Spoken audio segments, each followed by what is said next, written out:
ভাই মারা গেল আমেরিকাতে, একটা ভাই দীর্ঘদিন বাইরে আছে, আমি দীর্ঘদিন অসুস্থ অবস্থা। ছাত্র জনতাকে অভিনন্দন জানাই, যারা বুকের তাজা রক্ত দিয়ে বাংলাদেশের দ্বিতীয়বার স্বাধীনতা এনেছে, প্রকৃত স্বাধীনতা এনেছে এবং একটি বিজয় দিবস, নতুন বিজয় দিবস আমাদের উপর।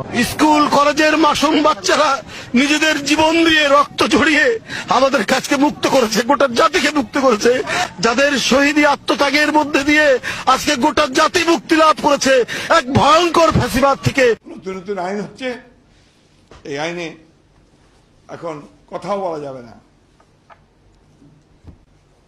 যাবজ্জীবন কারাদণ্ড, 1 কোটি টাকা জরিমানা।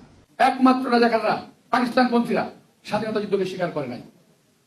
তারা এখন বলতে চায় ওই স্বাধীনতা না, দ্বিতীয় স্বাধীনতা রয়েছে। আমি প্রথম প্রবেশ করেছি, দ্বিতীয় স্বাধীনতা বলে বাংলাদেশে কিছু নাই। স্বাধীনতা একবারই আসে এবং রক্তক্ষয়ী সংঘর্ষের মাধ্যমে আমরা স্বাধীনতা যুদ্ধ করেছিলাম এবং যুদ্ধে জয়লাভ করেছিলাম।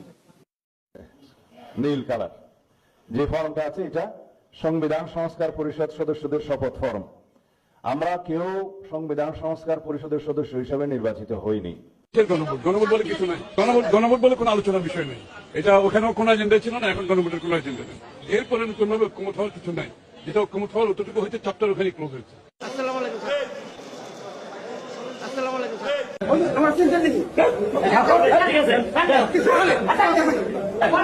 অহংকারীদেরকে আল্লাহ পাক কিয়ামতের মাঠে পিঁপড়ার মতো উঠাবেন। তাদের আকৃতি মানুষের সমান হবে না, ছোট ছোট কালো পিঁপড়ার মতো হবে এবং অন্ধকার ওদেরকে ঢেকে নিবে। আবার অনেকের টাকা পয়সার অহংকার থাকে, অনেকের ক্ষমতার অহংকার থাকে।